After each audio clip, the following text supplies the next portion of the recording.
ಇಲ್ಲ ನಿಜವಾಗ್ಲೂ ಅದೊಂದು ಅಂದ್ರೆ ಆ ಜರ್ನಿ ಬೇರೆ. ಯಾಕೆ ನಂದು ಮತ್ತೆ ಧ್ರುವಂದು, ನಂದು ಫಸ್ಟ್ ಸಿನಿಮಾ ಅಂಬಾರಿ ಆದ್ಮೇಲೆ ಮಾಡಿದ್ದು 2ನೇ ಸಿನಿಮಾ ಅದ್ದೂರಿ.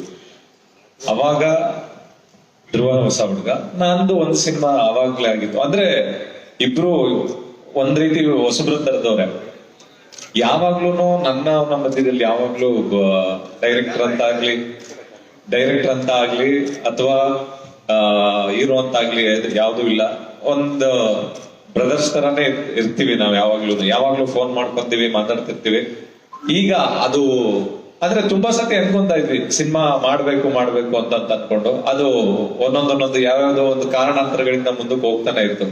ಕೊನೆಗೆ ಅದು Vasavi enterprises Uday sir banner ಅಲ್ಲಿ ಹತ್ರವಾಗಿ ಇವಾಗ ಬಂದು ನಿಂತಿದೆ ಮಾರ್ಟಿನ್ ಮೂಲಕ. ಒಂದೇನಂತಂದ್ರೆ ಪ್ರತಿಯೊಂದು ಸಿನಿಮಾ, ನಾವ್ ಯಾವ್ದೇ ಸಿನಿಮಾ ಮಾಡ್ಬೇಕಾದ್ರೂ ಎಲ್ಲಾ ಸಿನಿಮಾಗಳು ಜವಾಬ್ದಾರಿನ ಜಾಸ್ತಿ ಮಾಡ್ಕೊಂಡು ಹೋಗ್ತಾನೆ ಇರ್ತವೆ. ಯಾಕೆಂತಂದ್ರೆ ಒಂದು ಸಿನಿಮಾ ಹಿಟ್ ಆದಾಗ ಒಂದ್ ಕಡೆ ಒಳ್ಳೆ ಸಿನಿಮಾ ಆಯ್ತಲ್ಲ, ತುಂಬಾ ಚೆನ್ನಾಗಿ ಹಿಟ್ ಆಯ್ತಲ್ಲ ಅನ್ನೋ ಒಂದು ಖುಷಿ ಒಂದ್ ಕಡೆ ಆಯ್ತು ಅಂತಂದ್ರೆ, ಈ ತರದ್ದು ಒಂದ್ ಸಿನಿಮಾ ಹಿಂಗ್ ಹಿಟ್ ಆಗಿ ಹೋಗಿದೆಯಲ್ಲ, ನೆಕ್ಸ್ಟ್ ಇದೇ ತರದೊಂದು ಹಿಟ್ ಸಿನಿಮಾ ಮಾಡ್ಬೇಕು ಅನ್ನೋ ತರದ್ದೊಂದು, ನಮ್ಮ ಹೆಸರನ್ನ ಉಳಿಸ್ಕೋಬೇಕು ಅನ್ನೋ ತರದ್ದೊಂದು ಪ್ರತಿದಿನ ಭಯದಲ್ಲೇ ಬದುಕ್ತಾ ಇರ್ತಾನೆ ನಿರ್ದೇಶಕ. ಭಯ ಅಂತಂದ್ರೆ ಅವನ ಹೆಸರನ್ನ ಉಳಿಸ್ಕೋಬೇಕು, ಕೆಲಸನ ಚೆನ್ನಾಗಿ ಮಾಡ್ಬೇಕು ಅನ್ನೋ ಒಂದು ಭಯದಲ್ಲಿ. ಹಂಗಾಗಿ ಈ ಸಿನಿಮಾ ಖಂಡಿತವಾಗ್ಲು, ಯಾಕೆಂತಂದ್ರೆ ಇಲ್ಲಿವರೆಗೂ ಕನ್ನಡ ಭಾಷೆಗೆ ಅಂತ ಅಂದ್ಬಿಟ್ಟು ಸಿನಿಮಾನ ಮಾಡ್ತಾ ಇದ್ವಿ.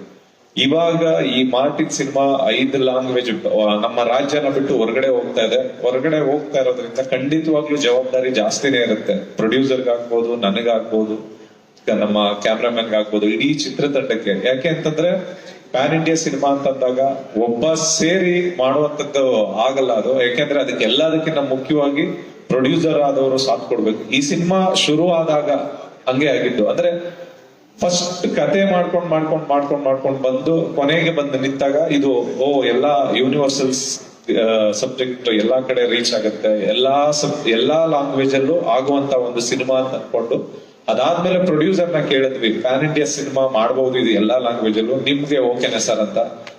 ಓಕೆ ಡೈರೆಕ್ಟರ್ ಕತೆ ಚೆನ್ನಾಗಾಗಿದೆ, ಖಂಡಿತ ಮಾಡೋಣ ಅಂತ ಅಂದ್ಬಿಟ್ಟು. ಯಾಕೆಂದ್ರೆ ಅವರೇ ಧೈರ್ಯ ಮಾಡ್ಬೇಕು, ಯಾಕೆಂದ್ರೆ ದುಡ್ಡು ಹಾಕೋರು ಅವರೇ. ಹಂಗಾಗಿ ಅವರು ಒಂದೇ ಮಾತಿಗೆ ಓಕೆ ಅಂತಂದಾಗ ಇನ್ನೂ ಜಾಸ್ತಿ ಜವಾಬ್ದಾರಿ ಬರುತ್ತೆ. ಅವರು ದುಡ್ಡು ಹಾಕಿದ್ದಾರೆ, ಆ ದುಡ್ಡನ್ನ ನಾವೆಲ್ಲರೂ ಸೇರಿ ಅವ್ರಿಗೆ ವಾಪಸ್ ತಂದ್ಕೊಡ್ಬೇಕು ಅನ್ನೋ ಜವಾಬ್ದಾರಿ ಜಾಸ್ತಿ ಆಗಿದೆ. ಖಂಡಿತವಾಗ್ಲೂ ಆ ಒಂದು ಭಯದಲ್ಲಿ ಅವ್ರಿಗೆ ಅವ್ರು ಹಾಕಿರುವಂತ ಒಂದು ಬಂಡವಾಳನ ವಾಪಸ್ ತಂದ್ಕೊಡ್ಬೇಕು ಅನ್ನೋ ಒಂದು ಇದ್ರಲ್ಲಿ, ಮತ್ತೆ ನಮ್ಮ ಹೆಸರನ್ನ ಉಳಿಸ್ಕೋಬೇಕು ಅನ್ನೋ ಒಂದು ಇದ್ರಲ್ಲಿ ಖಂಡಿತವಾಗ್ಲೂ ಕೆಲಸ ಮಾಡ್ತೀವಿ ಮೇಡಮ್ ಮಾರ್ಟಿನ್. ಈ ಮಾಹಿತಿ ನಿಮಗೆ ಇಷ್ಟವಾಗಿದ್ರೆ ಲೈಕ್ ಮಾಡಿ, ಶೇರ್ ಮಾಡಿ, ಹಾಗೆ ನಮ್ಮ ಕೋಸ್ಟಲ್ ಕನ್ನಡ ಯೂಟ್ಯೂಬ್ ಚಾನಲ್ಗೆ ಸಬ್ಸ್ಕ್ರೈಬ್ ಮಾಡಿ. ನಮ್ಮ ಹೆಚ್ಚಿನ ಅಪ್ಡೇಟ್ಸ್ಗಳಿಗಾಗಿ ಕೋಸ್ಟಲ್ ನೆಟ್ವರ್ಕ್ ಇನ್ಸ್ಟಾಗ್ರಾಮ್ ಪೇಜ್ ಹಾಗೆ ಫೇಸ್ಬುಕ್ ಪೇಜ್ಗೆ ವಿಸಿಟ್ ಮಾಡಿ. ಧನ್ಯವಾದಗಳು.